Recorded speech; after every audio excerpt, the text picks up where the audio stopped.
Hello friends, hello बच्चों, मैं doctor नवरत्न आज फिर एक नए टॉपिक के साथ। और आज का टॉपिक है national income and it's related activities. इससे पहले मैंने वीडियो नेशनल इनकम से रिलेटेड दिया था, जिसमें मैंने उसके मीनिंग की बात करी थी, उसमें जो इंपॉर्टेंट टर्म्सोलॉजी है उसकी बात करी थी।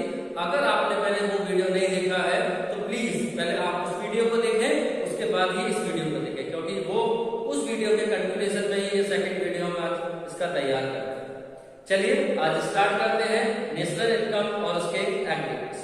तो फर्स्ट है इसमें डोमेस्टिक इनकम। डोमेस्टिक इनकम यानी कि आपको पता होना चाहिए कि हर देश की एक ज्योग्राफिकल बाउंड्रीज होती है। आप लोगों ने भारत का नक्शा देखा होगा, भारत का मैप देखा होगा, तो जो भारत का मैप है उसके अंतर्गत जो भी चीजें इनकम अर्न हो रही है, यानी कि हमारी जो ज्योग्राफिकल बाउंड्रीज हैं उस बाउंड्री के अंदर किसी भी तरह की जो इनकम अर्न हो रही है, it is a part of domestic income.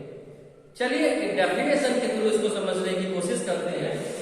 इस डेफिनेशन में कह रहे हैं it is the sum total of factor income, यानी कि किसका टोटल होना चाहिए, फैक्टर इनकम।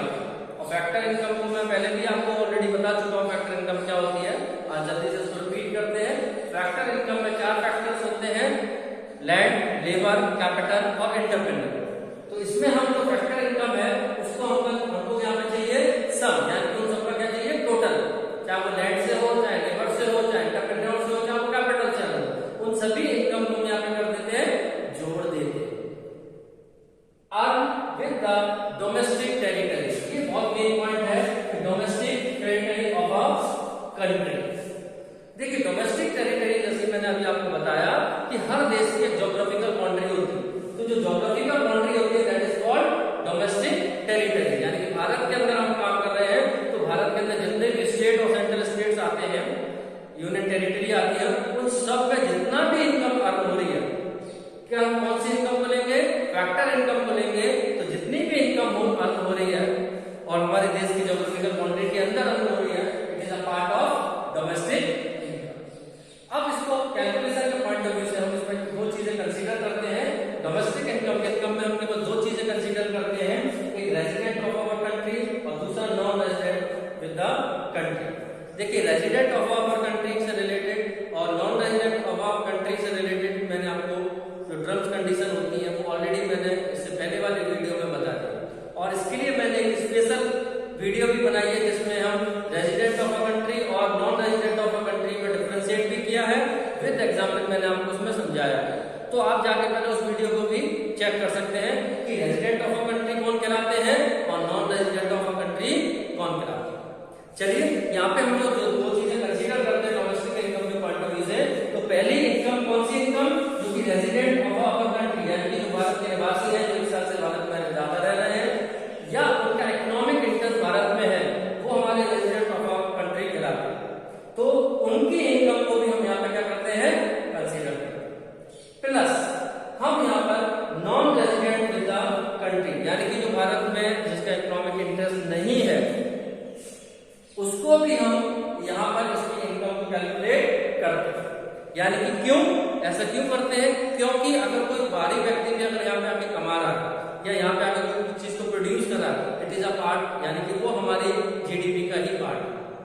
तो हमारी डोमेस्टिक टेरिटरी के अंतर्गत हमारा व्यक्ति कमा रहा हो या कोई बाहर से व्यक्ति आके अगर अर्न कर रहा हो तो वो हमारी डोमेस्टिक इनकम का ही पार्ट कहलाता है। तो यहाँ पर है सीधा सा कि रेजिडेंट ऑफ अ कंट्री, यानी कि वो ऑलरेडी भारत का है, सब चीजें भारत की है, उसकी तो इनकम कंसीडर होगी। बट अगर कोई भारत का व्यक्ति नहीं है, कोई भी भारत का व्यक्ति नहीं है और भारत में आके वो अपनी इनकम को अर्न कर रहा है या यहाँ पे आके माल को प्रोड्यूस कर रहा है, उससे जो इनकम जनरेट हो रही है वो भी हमारी डोमेस्टिक इनकम का ही पार्ट होगी। आपको बात समझ में आ गया। तो यहाँ पर हम जो बाहर से विदेश से आते हैं और यहाँ पे रहकर काम करते हैं, उनकी भी इनकम हमारी डोमेस्टिक इनकम का पार्ट होगी। तो हम यहाँ दो चीजें कंसीडर करते हैं, रेजिडेंट ऑफ आवर कंट्री, वो तो ऑलरेडी हमारी पार्ट है ही क्योंकि हमारी ज्योग्राफिकल बाउंड्री में हो गए। Second non resident with the country, यानी कि जो नॉन रेजिडेंट है हमारे, वो भी अगर आके हमारी डोमेस्टिक टेरिटरी में भारत में आके कोई इनकम को अर्न कर रहे हैं, वो भी हमारा किसका पार्ट होगा, डोमेस्टिक इनकम का पार्ट। चलिए आगे डिस्कस कर लेते हैं नेशनल इनकम। नेशनल इनकम को मैं पहले भी अपनी पहली वीडियो वीडियो में बता चुका हूं, बट एग्रीगेट्स की अगर हम बात करते हैं तो उसकी डेफिनेशन को दोबारा हम रिपीट करें। तो फर्स्ट है, it is the sum total of factor income. Factor income आपको पता है कि फैक्टर इनकम क्या होती है। फैक्टर इनकम होती है हमारे पास 4, लैंड, लेबर, कैपिटल और एंटरप्रेन्योर। और डोमेस्टिक इनकम में भी फैक्टर इनकम की बात की, earn by the normal resident of our country. जबकि डोमेस्टिक में हमने बात कर दी डोमेस्टिक टेरिटरी, ज्योग्राफिकल बाउंड्री की। यहाँ पर हम बात कर रहे हैं normal resident of our country, यानी कि वो भारत का निवासी है, वो भारत का नागरिक है, तो वो उसकी इनकम हमारी नेशनल इनकम का पार्ट होगी। अब इसमें देख लेते हैं क्या क्या चीजें हम कंसीडर करते हैं। पहला है normal resident of our country, यानी कि अगर वो भारत का निवासी है तो उसकी तो इनकम हमारी नेशनल इनकम का पार्ट है ही, मगर अगर वो भारत का नागरिक है और कहीं विदेश में जाके वो अपनी इनकम को अर्न कर रहा है, वो भी हमारी इनकम यानी कि नेशनल इनकम का पार्ट होगा। यानी कि normal resident outside the country, national income में हम इन दोनों को क्या करते हैं, ऐड करते हैं। नेशनल इनकम में हम normal resident of our country और normal resident outside the country भी हमारी नेशनल इनकम का पार्ट होते हैं। कि वो जो कि भारत के निवासी हो, भारत में कमा रहे हैं, वो तो हमारी नेशनल इनकम का पार्ट है ही, मगर जो भारत के नागरिक है और विदेश में जाके कमा रहे हैं, उसकी इनकम भी हमारी नेशनल इनकम का क्या पार्ट होती है। आपको ये बात समझ में आ गई होगी कि हमारी जब नेशनल इनकम की बात करते हैं तो दो चीजें जरूर ऐड हो जाती हैं, normal residence of our country और आउटसाइड द कंट्री, यानी कि वो व्यक्ति भी यहाँ पे ऐड हो जाता है जो कि हमारे देश में नहीं रह रहा, विदेश में रह रहा है, बट वो भारत का नागरिक है, तो उसके द्वारा जो भी इनकम कमाई गई है वो भी इनकम हमारी नेशनल इनकम का पार्ट होगी। जबकि डोमेस्टिक टेरिटरी में या डोमेस्टिक इनकम ने किसकी बात करी थी, रेजिडेंट ऑफ आवर कंट्री और non resident of our country. उसमें हमने जो बेस माना था वो बेस माना था डोमेस्टिक टेरिटरी, यानी कि जो भारतवर्ष में है, जो ज्योग्राफिकल बाउंड्री के अंतर्गत है, केवल हम उसी की इनकम को कंसीडर करेंगे, अदर इनकम को कंसीडर नहीं करेंगे। मगर नेशनल इनकम में वो भी इनकम आ जाती है जो कि भारत में कमाई गई है, भारत का निवासी है, भारत में ही उसकी इनकम है, प्लस अगर वो भारत का निवासी हो अगर किसी भी अदर कंट्री में वो इनकम को जनरेट कर रहा है, वो भी हमारी नेशनल इनकम का ही पार्ट हो। चलिए आगे देखिए, चलिए आगे बात करते हैं। अभी मैंने आपको बताया था कि डोमेस्टिक इनकम और नेशनल इनकम में क्या क्या चीजें कंसीडर की जाती है, जिसमें मैंने आपको बताया कि डोमेस्टिक इनकम में हम कंसीडर करते हैं रेजिडेंट विद द कंट्री, उसकी इनकम को, और उसमें हम ऐड करते हैं non resident with the country की इनकम। सेकंड आप देखिए नेशनल इनकम में मैंने आपको बताया कि normal resident with the country और उसमें हम ऐड करते हैं normal resident outside the country. तो ये जो आपके ब्लैक बोर्ड पे दिखाई दे रहा है, इन दोनों का डिफरेंस, यानी कि डोमेस्टिक इनकम को हम नेशनल इनकम में कैसे कन्वर्ट करेंगे, इसकी बात। तो यहाँ पर देखिए दोनों ही कंडीशन में देखिएगा कि रेजिडेंट विद द कंट्री, ये भी हमारा भारत का निवासी है, उसको तो हमने कंसीडर किया है, और नेशनल इनकम में भी normal resident with the country, इसको भी हम कंसीडर करके चलते हैं।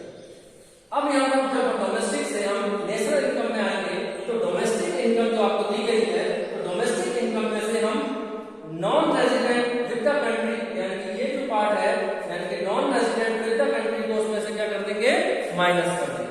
यानी कि जो हमारे पास डोमेस्टिक इनकम थी, इन दोनों को ऐड करके इसमें से हमने इस वाले पार्ट को क्या कर दिया, हटा दिया, इसको माइनस कर दिया। तो डोमेस्टिक इनकम में से माइनस कर देंगे non resident with the country की इनकम, और उसमें हम ऐड कर देंगे normal resident outside the country, उसमें हम ऐड कर देंगे normal resident outside the country. तो हमारा डोमेस्टिक इनकम से नेशनल इनकम में कन्वर्ट हो जाता है। और ये इन दोनों का जो डिफरेंस होता है उसे हम कहते हैं NFIA, net factor income from abroad.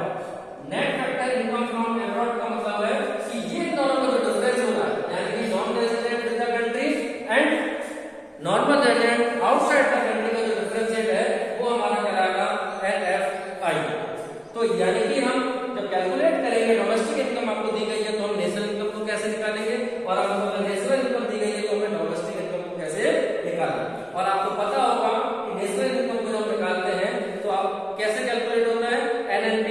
NNPFC, यानी कि NNPFC, net national product at factor cost.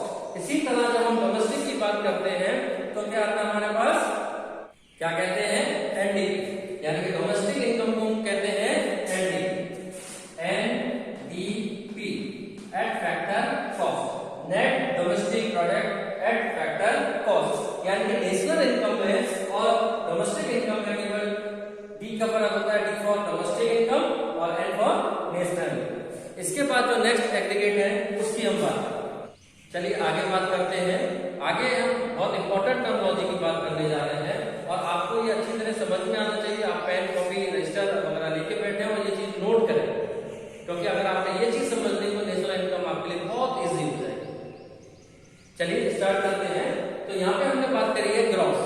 जैसे आपको जीडीपी दिया होता है, यानी कि वहीं भी वर्ड ग्रॉस से रिलेटेड है, ग्रॉस डोमेस्टिक प्रोडक्ट। तो जब ग्रॉस होता है उसमें हम क्या करते हैं, डेप्रिसिएशन को जब माइनस कर देते तो हमारा नेट बन जाता है। यानी कि अगर जीडीपी अगर आपको दिया हुआ है उसमें से हमको एनडीपी निकालना है तो डेप्रिसिएशन को हमको क्या करना पड़ेगा, माइनस। यानी कि जी की जगह जब हमको नेट की जरूरत पड़ती है तो डेप्रिसिएशन को उसमें से क्या करना पड़ता है, माइनस करना पड़ता है। सेकंड, अगर हमको नेट दिया हुआ है और हमको ग्रॉस की तरफ जाना है तो हम डेप्रिसिएशन को क्या कर सकते हैं, ऐड कर सकते हैं और उसके बाद हमारा ग्रॉस निकल के आ जाएगा। सिंपल सा है कि ग्रॉस में से जब डेप्रिसिएशन को माइनस कर देंगे तो नेट आएगा और नेट में जब डेप्रिसिएशन को ऐड कर देंगे तो हमारा ग्रॉस आएगा। सेकंड दिया हुआ है MP for market price. Market price में हम क्या करते हैं, मार्केट प्राइस और फैक्टर कॉस्ट में बहुत बड़ा डिफरेंस क्या होता है, जो कि हमारे टैक्सेस से रिलेटेड होता है। यानी कि NIT का मतलब नेट इनडायरेक्ट टैक्सेस। अगर हम नेट इनडायरेक्ट टैक्सेस को मार्केट प्राइस में से माइनस कर देते हैं तो हमारा फैक्टर कॉस्ट आ जाता है। और अगर फैक्टर कॉस्ट आपको दिया हुआ है और हमको मार्केट प्राइस निकालना है तो हम क्या करेंगे, NIT को ऐड कर देंगे, यानी कि नेट इनडायरेक्ट टैक्सेस को क्या कर देंगे, ऐड कर देंगे तो हमारा मार्केट प्राइस आ जाएगा। मार्केट प्राइस में से हम NIT को माइनस कर देंगे तो हमारा फैक्टर कॉस्ट आ जाएगा। फैक्टर कॉस्ट में हम NIT को ऐड कर देंगे तो हमारा मार्केट प्राइस आ जाएगा। थर्ड हम बात करते हैं डोमेस्टिक। अभी मैंने आपको बताया था कि डोमेस्टिक इनकम से हम नेशनल इनकम में कैसे कन्वर्ट करते हैं। तो जब हम डोमेस्टिक इनकम को नेशनल इनकम में कन्वर्ट करते हैं तो यानी डोमेस्टिक इनकम हमारे पास दी गई है, उसमें अगर हम NFIA net factor income from abroad को जब ऐड कर देंगे तो हमारा नेशनल इनकम आ जाएगा। और जब हम नेशनल इनकम में से NIFA को जब माइनस कर देंगे तो हमारा आएगा net factor income from abroad को जब हम उसमें से माइनस कर देंगे तो हमारा आएगा डोमेस्टिक। समझ में आ गया आपको कि जब डोमेस्टिक में हम NFIA जब ऐड कर देते हैं तो हमारा नेशनल आता है, जब नेशनल में हम NFIA माइनस कर देते हैं तो हमारा डोमेस्टिक आता है। अब इसके बाद और टर्मिनोलॉजी की बात करते हैं। चलिए आगे बात कर लेते हैं। मैं इसको जो एग्रीगेट्स है उसको एक पूरे ब्लैक बोर्ड पे मैंने इस तरह से आपको समझाने की कोशिश की है। अगर आप इसको नोट डाउन कर ले तो ज्यादा बेटर रहेगा, क्योंकि इसमें मैं आपको ये बताना चाह रहा हूँ कि जीडीपी को NNP में कैसे कन्वर्ट करते हैं, जीडीपी अगर फैक्टर कॉस्ट दिया हुआ तो NDP में कैसे कन्वर्ट करते हैं। और ये बहुत इंपॉर्टेंट टर्म्स होती हैं, क्योंकि जब हम न्यूमेरिकल करने बैठते हैं तो हमको पता ही नहीं होता कि जीडीपी को हमको MP में कैसे कन्वर्ट करना है, या NNP हमें फैक्टर कॉस्ट कैलकुलेट करनी है तो वो कैसे निकल के आएगी। तो हमको कुछ टर्मिनोलॉजी अलग दी होती है, कुछ पॉइंट अलग दिए होते हैं, बट हमको नहीं पता होता कि किस में से किसको माइनस करेंगे तो क्या इवैल्यूएट होगा। और हमको क्या इवैल्यूएट करना है यहाँ पे, नेशनल इनकम। तो जब हमको हमारे पास इंफॉर्मेशन अगर गिवन है तो हमको ये पता होना चाहिए उस इंफॉर्मेशन से हमको कौन सी चीजें कब निकालनी है और कैसे निकालनी। चलिए मैं आपको बताता हूँ, बहुत अच्छी तरह आपको समझाने की कोशिश करता हूँ और इसको आप नोट डाउन कर लीजिएगा और रिपीट करिएगा बार बार अपनी बुक में, और आप अभी यहाँ से समझिए। देखिए यहाँ पे दिया हुआ है जीडीपी एमपी। ये आपको पता है जीडीपी एमपी का फुल फॉर्म होता है gross domestic product at market price. Factor price मैंने आपको बता दिया, मार्केट प्राइस आपको बता रहा हूँ कि मार्केट प्राइस जब आपको दिया हुआ GDP gross domestic product at market price. तो अगर हमको नेशनल इनकम को कैलकुलेट करना हो, नेशनल इनकम हमारी किसमें आती है कि NNP net national product at factor cost. ये हमको कैलकुलेट करना है, ये हमारा इंपॉर्टेंट टर्म होता है जिसको हमको कैलकुलेट करना है। तो